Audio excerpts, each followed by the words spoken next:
네, 안녕하세요. 현재 저는 작은 운동센터를 운영하고 있는 박경우 트레이너라고 합니다. 반갑습니다.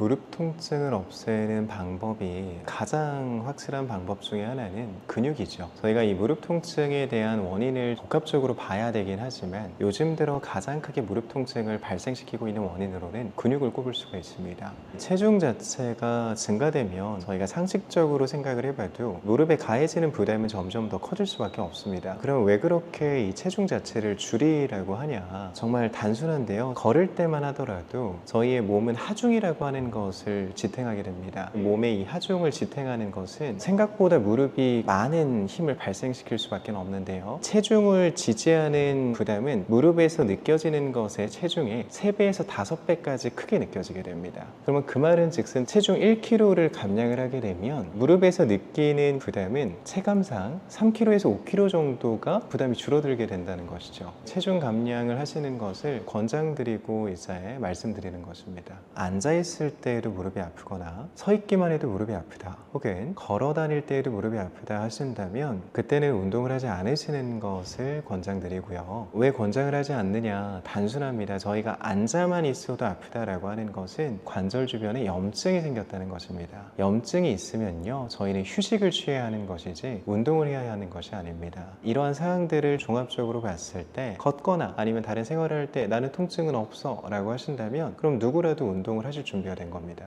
바닥에 앉는 생활이 저희에게는 익숙할 수 있는데요, 바닥에서 앉아서 진행하는 모든 자세는 무릎에 다 안 좋은 영향을 끼치게 되고요, 쪼그려 앉는 자세도 마찬가지고요, 무릎을 대고 앉는 자세도 마찬가지입니다. 이런 모든 자세는 다 피해 주시는 것이 좋고요, 일상생활을 진행하실 때 기능적인 신발보다는 겉으로 봤을 때 멋지거나 예쁜 신발을 선택하는 경우가 많이 있습니다. 구두라든지 힐이 있겠죠. 그런 신발의 종류를 선택하는 것도 관절에 부담을 주니 쿠션감이 있는 것을 선택을 해주시는 것이 좋습니다. 무릎에 대한 통증을 만성적으로 생각을 하게 되는데요, 만성적으로 생각하는 이유는 악순환 때문입니다. 무릎이 약한 상태에서 잘못된 운동 방법이거나 조금 높은 강도의 운동을 하게 됐을 때 무릎에 통증을 호소하시거든요. 단순히 운동이라고 하는 행위 자체가 그 사람에게 부담이 된다기보다는 그 당시에 진행했던 운동의 강도가 너무 높거나 잠시 무릎에 염증이 생긴 상태였는데 그걸 인지하지 못하고 운동을 해서인 경우일 가능성이 높습니다. 그렇게 한번 통증이 생기시게 되면 또다시 운동을 피하게 되고, 그러면 근육은 점점 더 감소하게 되고요, 그러면 통증은 더 심해지겠죠. 그 악순환이 반복이 되어지다 보니까 무릎에 대한 통증을 만성이라고 생각하실 수 있는데요, 이유가 없는 만성은 없습니다. 그 이유를 좀 해결을 하다 보면 만성적인 통증도 좋아질 수 있다는 것이죠. 가장 큰 이유로는 보통 근육으로 좀 봅니다. 무릎 주변부의 근육을 키우게 되면 무릎 통증이 줄어들 수 있습니다. 아까 말씀드린 것처럼 이러한 근육 자체는요, 무릎이 해야 되는 일을 대신해 주게 됩니다. 그 말은 즉슨 걷거나 점프를 하거나 모든 행동을 취할 때 자연스럽게 이 근육 자체가 충격을 흡수해 주게 되는데요, 이 스프링과 같은 존재로 이 근육 자체가 충격을 흡수해 주기 때문에 무릎에 가해지는 부담이 줄어들게 되는 것이죠. 그로 인해 통증 또한 점차 줄어들 수 있는 것입니다. 스쿼트라고 하는 운동이 있는데요, 스쿼트라고 하는 운동을 일반적으로 하게 되면 난이도가 너무 높습니다. 중장년분들을 위해서 스쿼트 동작을 바꿔서 해볼 수가 있는데요, 이런 의자를 이용하는 방법이 좋은 방법입니다. 의자를 두고 거기 앞에 서서 의자에 앉았다가 일어나는 방식인 것이죠. 식탁이나 책상에 의자가 있으시다면 의자를 활용하셔서 몸 뒤에다가 의자를 배치해 주시고요, 다리는 어깨 넓이만큼만 벌려주신 채로 씁니다. 손은 앞쪽으로 쭉 뻗어 주시고요, 손을 뻗는 이유는 척추 자체를 곧게 펴기 위함입니다. 척추가 세워지는 것을 도와주는 역할을 하니 어깨가 좀 아프시더라도 들고 계시는 것이 좋습니다. 자, 이 상태를 만들어 주시고 천천히 엉덩이를 의자에 댔다가 일어나 주시기만 하면 됩니다. 다시 한번 천천히 의자에 엉덩이를 댔다가 일어나 주시기만 하면 됩니다. 보시면 아시겠지만 속도는 좀 천천히 가져가 주셔야 됩니다. 속도가 빨라지게 되면 근육이 늘어날 시간도 줄어들 시간도 없는 것이니 관절을 쓰게 됩니다. 속도를 좀 천천히 조절하셔서 관절이 아닌 근육을 쓰도록 유도를 해야 됩니다. 무릎 관절을 강화를 시키는 데 있어서는 허벅지 뒤쪽과 엉덩이 쪽에 많은 힘이 요하게 되는데요. 허벅지 뒤쪽과 엉덩이 근육이 강해지면 강해질수록 무릎에 가해지는 통증 또한 줄어들 수가 있습니다. 허벅지 뒤쪽과 엉덩이를 강화시켜 줄 수 있는 간단한 동작으로는 엉덩이를 들어 올리는 힙 브릿지라고 하는 동작이 있습니다. 이 동작은 이제 매트를 사용하거나 아니면 그냥 바닥에 누워서 진행해 주시면 되는데요. 이 동작도 한번 보여드리겠습니다. 아파서 오신 분들 같은 경우에는 애초에 이렇게 하중을 지지해야 하는 이러한 운동들이 난이도가 꽤나 높게 작용이 됩니다. 그렇기 때문에 저희가 일단 첫 번째로는 근육 자체를 인지하는 시간을 갖는 것이 가장 중요한데요. 단순하게 의자에 앉아서 다리를 펴게 되면 허벅지 앞쪽 근육에는 힘이 들어와야 하는데요. 다리를 폈는데 앞쪽 근육에 힘이 들어와 있지 않는다면 제가 알려드리는 지금 이 운동 동작 하시면 안 됩니다. 보통 그런 경우에는 제가 말씀드린 것처럼 운동을 할 수 있는 상태인지를 체크를 해보셔야 되는데요. 결국에는 이런 운동 동작들이 도움이 되기 위해선 근육이 좀 쓰여져야 됩니다. 그 근육을 쓸 수 있는 상태인지를 먼저 확인을 해봐야 하잖아요. 그 근육을 쓸 수 있는 상태를 확인하는 것은 의외로 간단합니다. 의자에 앉으셔서 다리 자체를 먼저 한번 쭉 펴보십시오. 핀 상태에서 내가 이 허벅지 앞쪽을 손으로 만져서 힘이 들어가고 있는지를 체크해 보셔야 돼요. 힘이 들어가고 있다면 좀 딱딱해졌을 것이고요. 근데 이렇게 올렸음에도 불구하고 말랑말랑하신 분들이 있으세요. 말랑말랑하다면 이 허벅지 앞쪽 근육 자체의 근육의 신경계가 완전히 죽은 것이거든요. 그러면 저희가 이런 근력 운동을 하시면 안 돼요. 분명 그 상태까지 가셨다면 혼자서 운동하는 것은 불가능합니다. 전문가하고 같이 운동을 하시는 것이 좋고요. 전문가 중에서도 재활을 전문적으로 하시는 분들이 있으실 거예요. 그분들을 찾아가셔서 같이 운동을 하시는 것이 가장 좋습니다. 저의 경우에는 시니어분들이 많이 찾아와 주시고 시니어분들께서도 운동을 하고 싶으시지만 배울 만한 공간을 찾지 못하시는 경우가 참 많거든요. 한 분이 먼저 하셔서 좋은 효과를 먼저 나타나게 되시면 그분으로 인해서 소개로 이제 좀 찾아와 주시게 되시는 거죠. 이러한 연령층이 실질적으로는 예전에 비해서 많이 낮아졌다고는 하지만 보통은 이제 사실 시니어 분들이라기보다는 부모님 세대 분들이 많이들 찾아와 주십니다. 60세부터 65세 구간의 회원분들이 가장 많으시고요. 70세가 넘어가시는 회원분도 계시기는 하지만 70세가 넘어가시는 회원분들은 그렇게 많지는 않으십니다. 이 근육의 신경 자체가 제가 죽었다고 표현을 했지만 사실상은 잠들어 있다는 표현이 조금 더 맞을 겁니다. 근육의 신경 자체가 어디 가지는 않는 것이거든요. 근데 너무 오랫동안 쓰지 않았기 때문에 이런 근육의 신경 자체를 내가 느끼지 못할 뿐입니다. 결국에는 뇌에서 보내는 그 신호와 근육의 신경계가 잘 만나야 하는데 그게 이루어지지 않으시는 것이죠. 그러면 그걸 인지시켜 드리면 됩니다. 제가 보여드렸던 이러한 평가 동작이 운동 동작이 될 수도 있는데요. 올려서 이 앞쪽에 힘이 들어오게끔 유도를 하는 것인데 단순합니다. 손가락으로 조금씩 건드려 주시는 것만으로도 효과가 있고요. 손가락으로 건드려 주셔서 이쪽에 힘을 주셔야 돼요 라고 하고 육성으로 말하면서 이 근육 자체를 쓸 수 있도록 계속 같이 도와드리는 겁니다. 육성으로 여기 앞쪽에 힘이 들어오시는 것을 느끼셔야 돼요. 혹은 이제 같이 만지면서 여기가 조금은 딱딱해지신 거 느껴지세요? 라고 하면서 이제 같이 힘이 들어오는 것을 확인하는 것이죠. 그러면 그거를 연습하는 겁니다. 그래서 자연스럽게 무릎을 피는 동작만으로도 허벅지 앞쪽 근육의 신경을 조금씩 깨우고요. 앞쪽의 신경이 깨어난 이후부터 근육을 쓰고 있다는 것을 인지를 하고 난 이후부터 운동이 시작이 되어야 됩니다. 저희는 이제 남이래역이라고 하는 역에 위치가 되어져 있고요. 남이래라고 하면 많이들 생소하실 수 있으나 남이래역 8번 출구 나오시면 저희를 맞이해 보실 수 있습니다. 연락을 주신다면 언제든지 상담이 가능한데요. 저희가 너무나 죄송하게도 현재 모든 예약이 다 마감이 됐어요. 더 이상 이제 받기는 조금은 어려울 것 같고요. 만약에 이제 연락을 주신다면 대기 인원만 조금은 저희가 등록을 해드리고 있습니다. 기다리셔도 괜찮다면 상담 요청을 주셔도 되시고요. 오시게 되면 저희가 고정적인 수업 타임을 잡아드리기가 좀 어렵지만 오시는 분들에 한해서는 다 무료로 체험을 도와드리고 있어요. 이런 운동을 배우러 갔을 때 아셔야 하는 것이 당일에 등록을 권장드리지 않습니다. 이 운동이라고 하는 것은 특히나 재활에 대한 영역, 건강에 대한 부분을 좀 염려해서 운동을 하러 오셨다면 못해도 3개월이라고 하는 시간을 같이 보내게 되거든요. 그럼 이 3개월이라고 하는 이 시간 자체가 결코 짧은 시간이 아닙니다. 내가 이 하루 만에 이러한 결정을 내린다라고 하는 것은 좀 섣부를 수 있고요. 내가 어떻게 하면 나에게 맞는 그런 센터를 고를 수가 있냐 이렇게 볼 수가 있는데 저희가 해드리는 것처럼 체험을 받아보시면 됩니다. 한 곳만 받지 마시고요. 못해도 3 세 곳은 받아보세요. 세 곳을 받아보시면 나에게 맞는 선생님이 어떤 선생님인지도 좀 아실 수 있으실 거고요. 내가 좀 에너지가 넘치는 수업이 필요한 사람일 수도 있고요. 아니면 차분하게 설명을 듣는 것이 잘 맞는 사람일 수도 있습니다. 나에게 맞는 선생님을 고르시고 체험 받아보시는 걸 권장드립니다.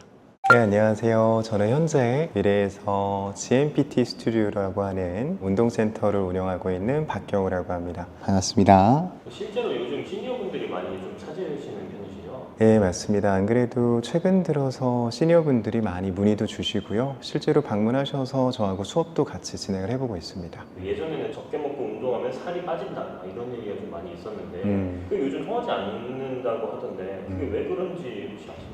젊었을 때와 지금의 모습을 조금은 생각을 해보면 쉽게 답이 나오는데요. 저희가 어렸을 때는 이제 적게 먹고 더 많이 운동하면 체중에 대한 조절이 잘 된 경험을 한 번씩 해보셨을 거예요. 나이가 들어가게 됨에 따라서 아무래도 노화라고 하는 것이 진행이 되고요. 그로 인해 근육의 감소 또한 찾아오게 됩니다. 근육의 감소라고 하는 것은 대사량의 감소로까지 좀 이어지게 되거든요. 대사 자체가 감소하게 되면서 자연스럽게 소모가 되어지는 열량 또한 적어지게 되는 것이죠. 예전에 비해서 똑같이 먹었지만 소모가 되어지는 열량이 적어지게 되니 살이 좀 더 잘 찔 수밖에 없는 것이죠. 중년이 넘어가면은 뱃살이 진짜 안 빠지는데 혹시 이유가 뭘까요?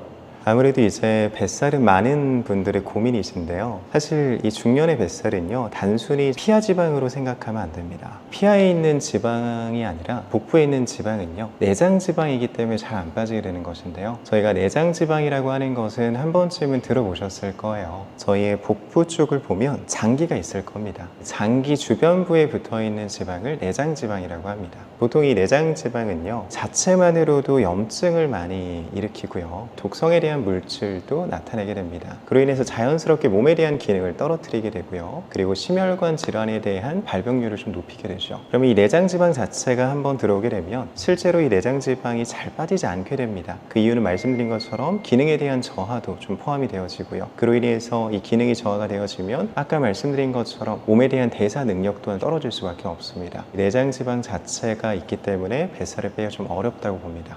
내장 지방은 왜 생기는 걸까요? 단순하게 보면 저희가 적게 움직였기 때문이고요. 그 다음에 이렇게 지방에 대한 전환이 빠른 정제 탄수화물을 너무 많이 먹었기 때문입니다. 정제 탄수화물은 어떤 종류가 있을까요? 대표적으로 이제 알고 계시는 것 중에 흰쌀밥이 있을 것이고요. 흰색으로 된 빵도 있을 것이고요. 식빵이겠죠. 그 다음에 이제 흔히 아침에 많이들 드시는 시리얼 또한 마찬가지입니다. 그런 정제 탄수화물이 아닌 좋은 원료로 해서 복합 탄수화물 개념으로 시리얼을 많이들 만들어내고 계세요. 그런 시리얼은 오전에 좀 드셔도 괜찮습니다. 요즘 사람들한테 유행하는 것 중에 하나가 간헐적 단식이라고 있는데 진짜 그 뱃살을 빼는데 효과가 있나요? 제 회원분들도 간헐적 단식에 대해서 많이들 여쭤보시는데요. 저는 간헐적 단식을 권장해 드리는 경우도 있고요. 간헐적 단식이 맞지 않으시는 분들에게는 저희가 흔히 알고 있는 세 끼를 먹는 식단으로 해서 구성을 해드리고 있습니다. 그럼 간헐적 단식이 효과가 있냐라고 하냐면 효과가 있습니다. 간헐적 단식의 효과가 있는 이유는요. 저희가 단식이라고 하는 것을 진행을 하게 되면 몸 안에서 일어나는 현상 때문인데요. 저희가 간헐적 단식을 통해서 몸 안에서 일어나는 현상을 오토파지라고 합니다. 오토파지라고 하는 현상이 일어나게 되는데 말이 좀 어려워서 그렇지 그냥 그대로 해석하면 스스로 먹다입니다. 스스로 먹는다라는 것인데 뭘 먹느냐라고 하냐면 저희 몸 안에는 세포가 있겠죠. 그 세포 자체가 기능적으로 좀 떨어진 세포가 있을 겁니다. 좋은 세포가 있을 것이고요. 좋지 않은 세포가 있을 것입니다. 그럼 그 좋지 않은 세포를 분해시켜서 에너지로 재생산시키는 것을 오토파지라고 합니다. 그럼 이 현상이 일어나게 되면 자연스럽게 기능이 떨어져 있는 세포들은 사라지고 기능이 좋은 세포들로 구성이 되겠죠. 그로 인해서 저희의 몸에 대한 기능이 좀 좋아지게 되면서 아까 말씀하신 것처럼 이런 내장 지방을 빼내는 데에도 좀 효과가 좋아지게 되는 것이죠.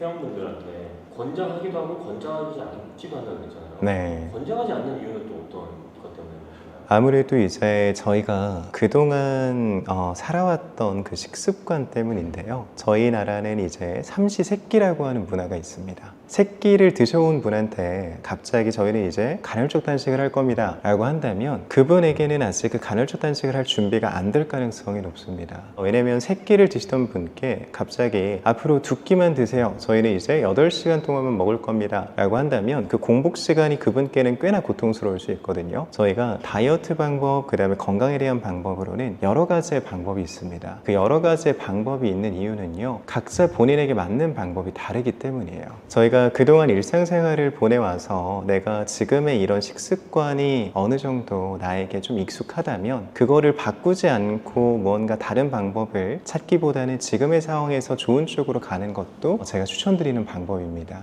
간헐적 단식을 시도해 보셔도 되지만 시도와 동시에 내가 그 방법 자체가 너무 힘들다고 느껴지신다면 억지로 고집하실 필요는 없습니다. 3끼 정도의 식사를 구성하시고 3끼를 좀 건강하고 영양소가 좀 잡힌 식단으로 구성을 하시고요. 그 다음에 적절하게 내가 운동을 진행을 해주는 것이 훨씬 더 좋습니다. 정제 탄수화물을 이제 먹지 말라고 하셨는데 첫 끼에는 어떤 걸 먹는 게 제일 좋을까요? 뱃살을 빼는 데 있어서는? 첫 끼는 꽤나 중요하게 볼 수가 있는데요. 왜냐면 내가 이제 일어나서 활동을 시작하기 전에 처음으로 먹는 음식을 저희는 첫 끼라고 얘기를 합니다. 첫 끼를 어떤 것을 먹게 되냐에 따라서 혈당에 대한 조절 능력에서의 차이가 나타나기 때문인데요. 저희가 정제 탄수화물을 피하라고 말씀을 드리는 이유는 혈당 자체가 너무 급격하게 올라가기 때문이에요. 혈당이 급격하게 올라온 만큼 이 혈당이 급격하게 떨어집니다. 그럼 급격하게 올라온 이러한 혈당은 지방으로의 전환이 빨라지게 되고요. 그런 지방으로의 전환이 빨라진 것은 아까 말씀드린 것처럼 내장 지방으로 축적될 가능성이 높습니다. 그럼 급격하게 떨어지는 혈당은요, 극심한 배고픔을 느끼게 되고요. 컨디션의 저하로 이어지게 됩니다. 저희가 이 혈당 자체를 조금은 잘 조절할 수 있는 음식을 선택해라 라고 하는 것인데, 그러한 음식들은 보통은 복합 탄수화물이라든지 양질의 단백질, 식이섬유, 좋은 질의 지방이 있습니다. 좋은 음식을 선택해서 먹는 것이 혈당을 조절할 수 있는 능력이고요. 오전에 식사를 하게 됐을 경우에는 말씀드린 것처럼 혈당을 높이는 음식은 피해야 하니 정제 탄수화물 쪽은 배제를 하고요. 복합 탄수화물로는 저희가 흔히 알고 계시는 현미밥, 잡곡밥이라든지 통밀빵 이런 것도 조금은 탄수화물군으로 선택을 해보셔도 괜찮고요. 아니면 요즘 많이 드시는 것 이제 오트밀이 있습니다. 오트밀도 도움이 많이 됩니다. 그리고 이제 단백질은 저희가 삶은 계란을 좀 드시면 도움이 되고요. 그다음에 이제 닭가슴살 알고 계시는 것처럼 드시면 좋고, 조금 더 나아가서 내가 이렇게 뭔가를 챙겨 먹기가 좀 번거롭다 하신다면 그릭 요거트에 견과류를 좀 얹으셔서 그렇게 드시는 것도 좋은 아침 식사가 됩니다. 그리고 마지막으로 제가 듣기로는 샤브샤브가 다이어트에 좋다던데 실제로 다이어트 중요해요?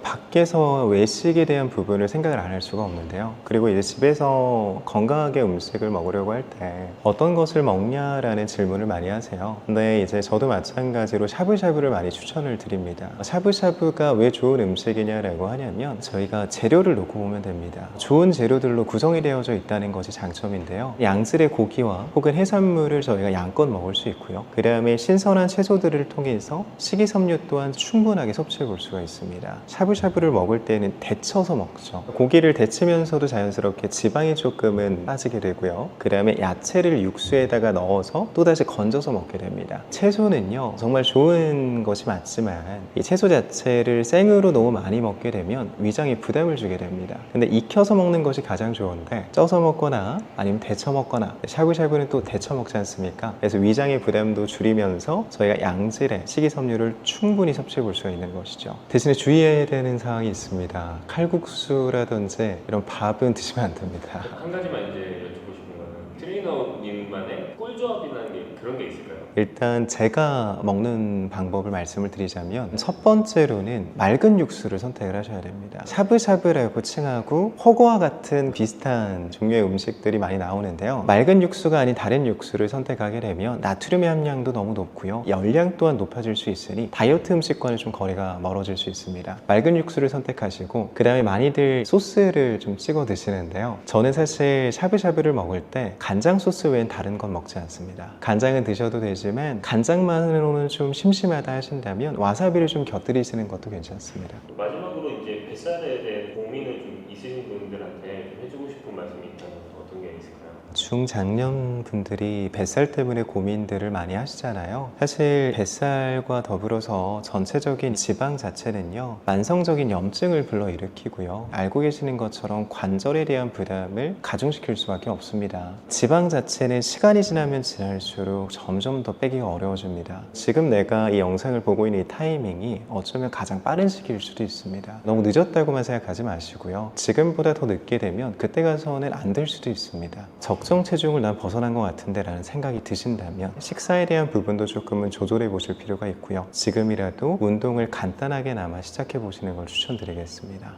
여러분 안녕하세요. 반갑습니다. 저는 현재 운동센터를 운영하고 있는 박경우 트레이너라고 합니다. 반갑습니다. 사각근이라고 하는 근육은요, 목에 있는 근육 중에 하나인데요. 정확하게 말씀을 드리자면 목이라고 하는 경추에서부터 시작해서 갈비뼈까지 붙어 있는 근육입니다. 그러면 그 근육은 이렇게 호흡을 하게 되면 호흡을 도와주는 보조 근육으로 작용이 되어져요. 호흡 자체를 하는 것만으로도 이러한 사각근은 사용이 되어지게 되는데요. 저희가 이 사각근도 그렇고 목 주변부가 유독 더 긴장이 되어지시고 뭉치시는 경우가 있어요. 그 이유는 호흡에서 좀 찾아볼 수가 있는데요. 이 호흡 자체는요, 저희가 위에서